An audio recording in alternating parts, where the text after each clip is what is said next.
Baik, kita akan bersama-sama hari ini menerima firman, makanan yang menyehatkan kita bersama-sama. Puji nama Tuhan. Jemaat GPI Berea Bogor tahun ini bersama kita menuju dipimpin Roh Kudus di dalam terang firman. Kita bersama-sama seperti menaiki tangga menuju penggenapan firman Allah. Minggu yang lalu kita bersama-sama bertumbuh di dalam firman yang menjadi kehidupan bagi kita umat Tuhan. Hari ini Bapak Ibu jemaat Tuhan yang terkasih, kita mau terus bertolak lebih dalam. Amin. Kita mau terus naik lebih tinggi. Karena di atas ketinggian itu kita akan bisa melihat seutuhnya apa yang terjadi di bawah. Ketika kita bertolak lebih dalam, maka kita akan menemukan yaitu sumber yang sejati. Dan hari ini kita mau melihat hidup dipenuhi Roh Kudus. Bapak Ibu, saya mengajak kita membuka firman Tuhan di dalam Kisah Para Rasul 2 ayat 1 sampai 4. Pentakosta. Ketika tiba hari Pentakosta, semua orang percaya berkumpul di satu tempat. Tiba-tiba turunlah dari langit suatu bunyi seperti tiupan angin keras yang memenuhi seluruh rumah di mana mereka duduk, dan tampaklah kepada mereka lidah-lidah seperti nyala api yang bertebaran dan hinggap pada mereka masing-masing. Maka penuhlah mereka dengan Roh Kudus. Lalu mereka mulai berkata-kata dalam bahasa lain seperti yang diberikan oleh Roh itu kepada mereka untuk mengatakannya. Puji nama Tuhan. Hari ini tema firman Tuhan, dipenuhi Roh Kudus. Dipenuhi Roh Kudus. Firman Tuhan ayat 4 berkata, dengarkan firman-Nya, maka penuhlah mereka dengan Roh Kudus. Lalu mereka mulai berkata-kata dalam bahasa lain seperti yang diberikan oleh Roh itu kepada mereka untuk mengatakannya. Haleluya, puji nama Tuhan. Ada dua hal penting hari ini yang ingin kita lihat bersama-sama. Yang pertama, bahwa dalam ayat 4 firman Tuhan berkata, maka penuhlah mereka dengan Roh Kudus. Katakan amin. Haleluya. Yang kedua, firman Tuhan berkata, lalu mereka berkata-kata dengan bahasa lain oleh Roh yang memberikan kepada mereka. Ada dua hal penting yang terjadi dalam hidup orang percaya, dalam hidup jemaat Tuhan. Alkitab dengan tegas bahwa ketika Pentakosta, inilah awal, inilah permulaan lahirnya jemaat Tuhan. Amin. Lahirnya gereja Tuhan. Luar biasa. Sebelum kita membahas dua hal tadi, saya ingin kita melihat bagian sebelumnya tentang perjanjian lama yang menjelaskan yang namanya Pentakosta. Apa arti Pentakosta di dalam perjanjian lama? Saya mengajak kita membuka firman Tuhan di dalam Ulangan pasal 16. Mari kita lihat bersama-sama. Firman Tuhan dalam Ulangan 16 ayat 9 sampai 10. Ulangan 16 ayat 9 sampai 10, demikian firman Tuhan. 7 minggu harus kau hitung. Pada waktu orang mulai menyabit gandum yang belum dituai, haruslah engkau mulai menghitung 7 minggu itu. Kemudian haruslah engkau merayakan hari raya 7 minggu bagi Tuhan Allahmu, sekedar persembahan sukarela yang akan kau berikan sesuai dengan berkat yang diberikan kepadamu oleh Tuhan Allahmu. Pentakosta dalam perjanjian lama artinya hari raya ucapan syukur 7 minggu. Ini adalah bagian dari hari raya besar yang umat Israel rayakan. Nah, inilah yang menjadi dasar bagi kita sebagai umat Tuhan di hari ini. Bahwa sejak perjanjian lama, hari raya Pentakosta itu adalah hari raya besar yang dirayakan oleh bangsa Israel. Dan intinya adalah ucapan syukur karena mereka sudah diberkati oleh Tuhan. Nah, yang kedua makna slide berikut dari hari raya Pentakosta dalam perjanjian lama berbicara tentang keselamatan bangsa Israel. Artinya tahun pembebasan. Amin. Pentakosta artinya tahun Yobel. Karena itu ada lagu berkata, ini tahun pembebasan, ini tahun pembebasan. Bangsa Israel dibebaskan oleh Tuhan. Bangsa Israel diselamatkan oleh Tuhan. Dan mereka mengadakan perayaan syukur kepada Tuhan. Luar biasa. Ajaib Tuhan yang kita sembah. Amin. Mari kita lihat bagian berikutnya dalam perjanjian baru. Saya mengajak kita menggenapi perjanjian baru. Ada 2 ayat yang akan kita bahas bersama-sama hari ini. Ayatnya Yoel 2 ayat 28 sampai 29. Mari kita baca bersama-sama. Kitab Yoel pasal 2 ayat 28 sampai 29. Ini adalah nubuatan. Ini adalah firman Tuhan yang digenapi di perjanjian baru yang sudah disampaikan oleh Nabi Yoel untuk bangsa Israel. Untuk kita umat Tuhan hari ini. Mari kita baca bersama-sama Yoel 2 ayat 28 sampai 29 bersama-sama. 1, 2, 3. Hari Tuhan. Kemudian daripada itu akan terjadi bahwa aku akan mencurahkan rohku ke atas semua manusia. Maka anak-anakmu laki-laki dan perempuan akan bernubuat. Orang-orangmu yang tua akan mendapat mimpi. Teruna-terunamu akan mendapat penglihatan-penglihatan. Juga ke atas hamba-hambamu, laki-laki dan perempuan, akan kucurahkan rohku pada hari-hari itu. Haleluya, luar biasa firman Tuhan. Kita kembali kepada pembahasan kita hari ini. Tema kita yaitu dipenuhi Roh Kudus. Luar biasa. Bapak Ibu jemaat Tuhan, dalam perjanjian baru yang sudah digenapi dalam Kisah 2 ayat 1 sampai 4 yang sudah kita baca, Pentakosta artinya hari yang ke-50. Amin. Sekali lagi, Pentakosta adalah hari yang ke-50. Artinya hari dicurahkannya Roh Kudus. Amin. Hari dicurahkannya Roh Kudus. Dan itulah yang dialami oleh 120 orang di loteng Yerusalem.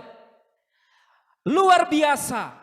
Hari ini mari kita buka hati kita.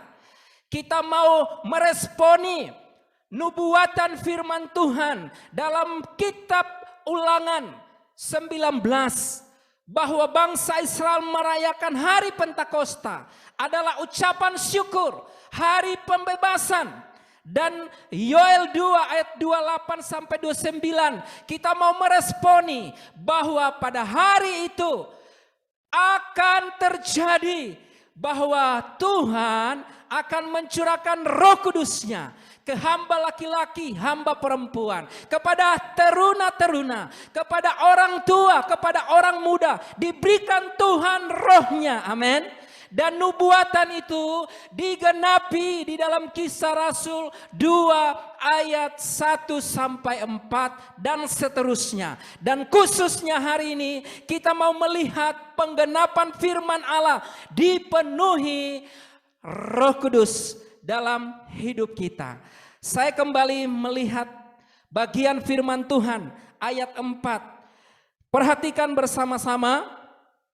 Maka penuhlah mereka dengan Roh Kudus. Haleluya. Dan yang kedua, Alkitab berkata setelah mereka dipenuhi dengan Roh Kudus, lalu mereka mulai berkata-kata dalam bahasa-bahasa lain. Kita akan bahas bersama dua bagian firman Tuhan ini. Dipenuhi Roh Kudus. Kita akan lihat slide berikutnya. Apa makna dipenuhi Roh Kudus dalam Kisah 2 ayat 4 ini? Poin pertama kita akan lihat bersama. Bapak Ibu berharap di layar bisa kelihatan. Kalaupun tidak jelas, dengarkan apa yang saya ingin sampaikan, firman Tuhan. Yang pertama, dipenuhi Roh Kudus artinya itu adalah dimulainya. Sekali lagi, penggenapan janji Allah dalam Yoel 2 ayat 28 sampai 29. Amin. Itulah yang Tuhan nubuatkan. Dan makna dari dipenuhi Roh Kudus artinya firman Tuhan yang sudah dinubuatkan pasti digenapi. Haleluya. Amin. Yang kedua, Alkitab berkata makna dipenuhi Roh Kudus di mana mereka semua diperhadapkan dengan tantangan untuk menerima Roh Kudus atau menolak Roh Kudus karena tantangannya begitu hebat, begitu luar biasa. Poin yang ketiga kita lihat bersama, makna dipenuhi Roh Kudus. Ya, kita lihat slide berikut. Mari kita lihat bersama-sama. Para murid-murid 120 orang, mereka diperlengkapi, mereka menerima kekuasaan otoritas dari tempat maha tinggi. Inilah yang terjadi, makna bahwa mereka dipenuhi Roh Kudus. Artinya mereka diperlengkapi dengan kuasa Allah dari tempat maha tinggi. Amin. Selanjutnya Alkitab berkata bahwa ketika mereka dipenuhi dengan kuasa, mereka dimampukan untuk menjadi saksi Tuhan. Mereka menjadi murid Tuhan yang mau bersaksi, yang mau melayani. Itulah yang menjadi hal yang ajaib dan luar biasa. Poin yang keempat berkata bahwa dipenuhi dengan Roh Kudus artinya Roh Kudus menyatakan sifatnya, menyatakan dirinya sebagai roh yang rindu berusaha menyelamatkan setiap bangsa. Jadi tujuan Tuhan mencurahkan Roh Kudusnya supaya semua orang diselamatkan. Amin. Semua suku bangsa diselamatkan. Itulah yang Tuhan kerjakan kepada umat Tuhan. Dan kita melihat bagian yang kedua, yaitu makna berkata-kata dalam bahasa-bahasa yang lain. Nah, Alkitab Perjanjian Lama itu ditulis dalam bahasa Ibrani. Alkitab Perjanjian Baru ditulis dalam bahasa Yunani. Nah, kita akan lihat makna bahasa Yunani pada ayat yang keempat yang berkata, maka mulailah mereka berkata-kata dalam bahasa-bahasa lain. Slide berikut kita akan lihat bersama-sama. Terus kita akan lihat slide berikutnya. Nah, terus makna berkata-kata dengan bahasa lain. Artinya bahasa roh. Itulah yang diterjemahkan. Selanjutnya, nah coba perhatikan Bapak Ibu yang terkasih, berkata-kata dengan bahasa roh itu diterjemahkan dari bahasa Yunani, artinya gozolalia. Slide sebelumnya coba. Gozolalia artinya bahasa Roh Kudus atau bahasa roh. Ya, sekali lagi. Maka penuhlah mereka dengan Roh Kudus, lalu mereka mulai berkata-kata dalam bahasa-bahasa lain. Garis bawahi, bahasa-bahasa lain ini diterjemahkan dari bahasa Yunani, yaitu artinya glosalia. Dari bahasa ini diterjemahkan menjadi bahasa roh. Nah, inilah yang Tuhan kerjakan ketika 120 murid di loteng Yerusalem. Mereka yang pertama adalah dipenuhi dengan Roh Kudus. Nah, setelah mereka dipenuhi dengan Roh Kudus, Alkitab menjelaskan bahwa ketika mereka dipenuhi dengan Roh Kudus, ada bahasa-bahasa lain yang belum pernah mereka ucapkan. Ada karunia-karunia rohani yang mereka terima dari Tuhan dan mereka bisa ucapkan. Dan orang-orang yang ada di situ, mereka semuanya heran, mereka semuanya kagum, mereka semuanya melihat, menyaksikan bahwa terjadi pencurahan Roh Kudus. Mereka dipenuhi dan disertai dengan tanda-tanda berbahasa-bahasa lain, yaitu berbahasa roh. Glosalia yang Tuhan berikan kepada murid-muridnya. Dan itu tidak pernah mereka ucapkan sebelumnya. Nah, Bapak Ibu jemaat Tuhan yang terkasih, tahun 2022 kita jemaat Tuhan menuju dipimpin oleh Roh Kudus di dalam terang firman. Hari ini tema firman Tuhan dipenuhi Roh Kudus. Untuk kita sampai dipimpin oleh Roh Kudus, terlebih dahulu kita harus mengalami dipenuhi Roh Kudus. Amin Bapak Ibu. Karena itu hal yang mendasar dalam hidup kita. Dipenuhi Roh Kudus adalah pondasi hidup kita. Dipenuhi Roh Kudus adalah pondasi gereja mula-mula. Semua orang yang percaya kepada Yesus, mereka berhak menerima dipenuhi oleh Roh Kudus. Amin. Bapak Ibu jemaat Tuhan, anak-anak remaja berhak menerima dipenuhi Roh Kudus. Karena Tuhan sudah menyediakan itu bagi kita. Dan izinkan hari ini kita semua dipenuhi Roh Kudus. Amin. Izinkan Tuhan berkarya hari ini untuk memenuhi kita dengan Roh Kudus. Dan yang kedua, izinkan juga Roh Kudus bekerja di dalam kita, memberikan kepada kita yang namanya bahasa-bahasa roh. Izinkan kepada Tuhan untuk kita terbuka hati kita, untuk kita bersama-sama menerima karunia-karunia rohani. Karena itulah yang Tuhan sediakan bagi kita. Puji nama Tuhan. Kembali kepada firman Tuhan.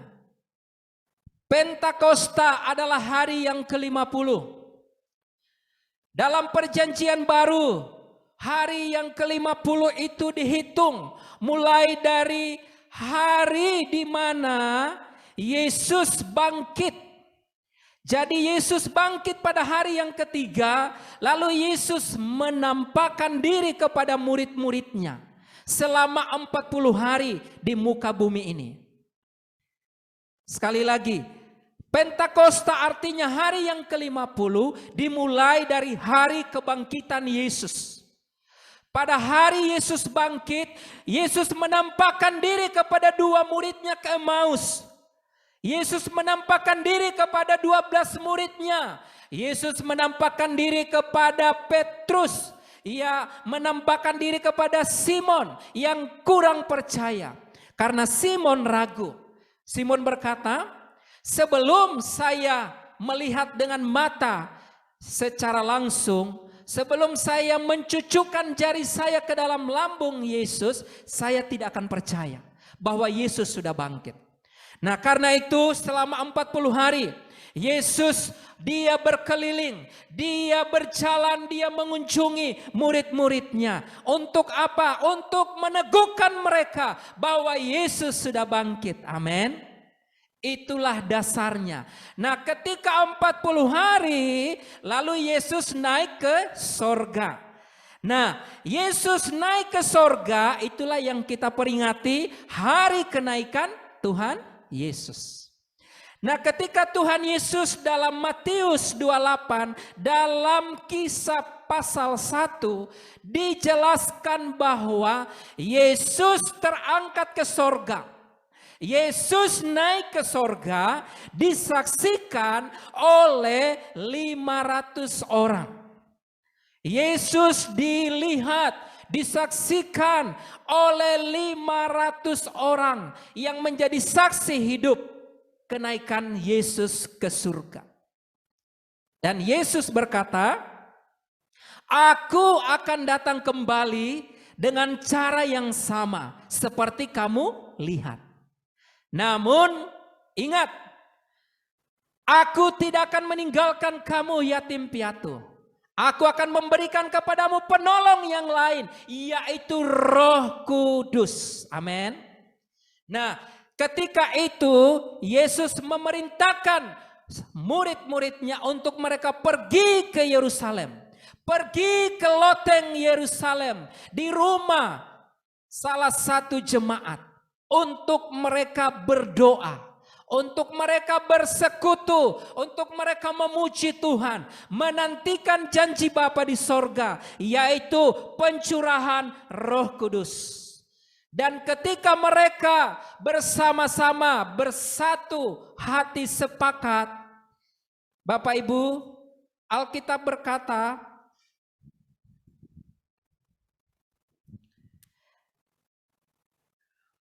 saya akan baca supaya kita memiliki satu pemahaman yang utuh, memiliki satu pengertian yang jelas dan benar. Kisah Rasul 1 ayat 12 sampai 14. Kisah 1 ayat 12 sampai 14. Kita akan baca bersama-sama. 1, 2, 3. Rasul-rasul menanti-nanti. Maka kembalilah rasul-rasul itu ke Yerusalem dari bukit yang disebut Bukit Zaitun, yang hanya seperjalanan sabat jauhnya dari Yerusalem. Setelah mereka tiba di kota, naiklah mereka ke ruang atas, tempat mereka menumpang. Mereka itu ialah Petrus dan Yohanes, Yakobus dan Andreas, Filipus dan Thomas, Bartolomeus dan Matius, Yakobus bin Alpeus dan Simon orang Zelot, dan Yudas bin Yakobus. Mereka semua bertekun dengan sehati dalam doa bersama-sama dengan beberapa perempuan serta Maria ibu Yesus dan dengan saudara-saudara Yesus. Puji Tuhan. Ketika Yesus naik ke sorga, lalu Yesus memerintahkan untuk mereka pergi ke kota Yerusalem untuk mereka berdoa. Amin. Untuk mereka memuji Tuhan, untuk mereka menantikan janji Bapa, yaitu kuasa Roh Kudus, yaitu pribadi Allah Roh Kudus. Dan ketika mereka berdoa selama 10 hari, pasal 2 menjelaskan, ketika mereka berdoa bersama, ketika mereka bersekutu bersama, memuji Allah bersama, sehati mereka bersama-sama, firman Tuhan digenapi dalam pasal 2 ayat 1 sampai 4. Ketika tiba hari Pentakosta, garis bawahi, hari Pentakosta. Artinya hari yang ke-50. Jadi dari 40 Yesus naik ke sorga, lalu mereka berdoa 10 hari, disitulah Roh Kudus dicurahkan. Apakah itu kebetulan? Tidak. Firman Allah sudah dinubuatkan dalam Ulangan 19, 7 minggu, 7 kali 7, 49. Dan mereka harus masuk pada satu masa waktu istirahat, yaitu hari yang ke-50. 7 minggu, 7 kali 7, 49. Dan pada angka 50, mereka harus mempersembahkan kepada Allah. Mereka harus bersyukur kepada Allah atas keselamatan yang Tuhan berikan. Dalam perjanjian baru, Kisah 2 ayat 1 sampai 4, bahwa ketika mereka 10 hari berdoa, maka turunlah Roh Kudus. Maka turunlah Roh Kudus memenuhi 120 orang. Pertanyaan, kenapa tinggal 120 orang? Sebelumnya dalam catatan sejarah ada 500 orang yang menyaksikan Yesus naik ke sorga. Wow, luar biasa. Kalau ada masa itu media sosial, itu akan dipiralkan. 500 orang menjadi saksi. Dan mereka semua disuruh untuk pergi ke Yerusalem berdoa. Tetapi ternyata dari 500 orang ini, mereka tidak tahan berdoa. Mereka tidak tahan bersekutu. Mereka tidak tahan memuji Allah. Mereka tidak tahan di dalam persekutuan. Mereka tinggalkan persekutuan itu. Dan tersisa hanya 120 orang. Arti angka 120 artinya kesudahan kedagingan. Sekali lagi, angka 120 artinya angka kesudahan kedagingan. Kenapa hanya 120 orang dipenuhi Roh Kudus? Karena mereka hidup di dalam Roh. Mereka dipimpin oleh Roh. Tetapi selebihnya mereka hidup dalam daging. Mereka hidup dalam kekhawatiran. Karena itu mereka tidak tahan di dalam berdoa. Tidak tahan di dalam memuji Allah. Mereka tidak hidup di dalam Roh. Mereka tidak hidup dalam kebenaran. Apa maknanya bagi kita hari ini? Tuhan sudah mencurahkan Roh-Nya. Dia siapkan itu bagi kita umat Tuhan. Bagi kita jemaat Tuhan. Anak laki-laki, anak perempuan, hamba laki-laki, hamba perempuan. Tuhan sediakan itu bagi kita. Tetapi syaratnya adalah tanggalkan kedagingan kita. Kita tidak bisa menerima perkara rohani dengan kedagingan kita. Karena itu 500 orang harus terjadi namanya pemurnian. Terjadi namanya pendewasaan. Kedagingan dihancurkan lewat doa. Kedagingan dihancurkan lewat doa. Kedagingan dihancurkan lewat puasa. Kedagingan dihancurkan lewat kita memuji Allah. Kedagingan dihancurkan dengan kebenaran.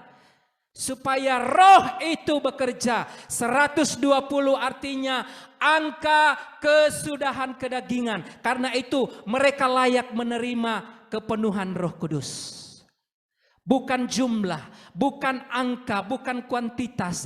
Tetapi Tuhan mau di akhir zaman ini menemukan jemaat, menemukan gereja yang dipenuhi Roh Kudus. Yang hidup dipimpin oleh Roh Kudus di dalam terang firman. Karena itu adalah pondasi hidup.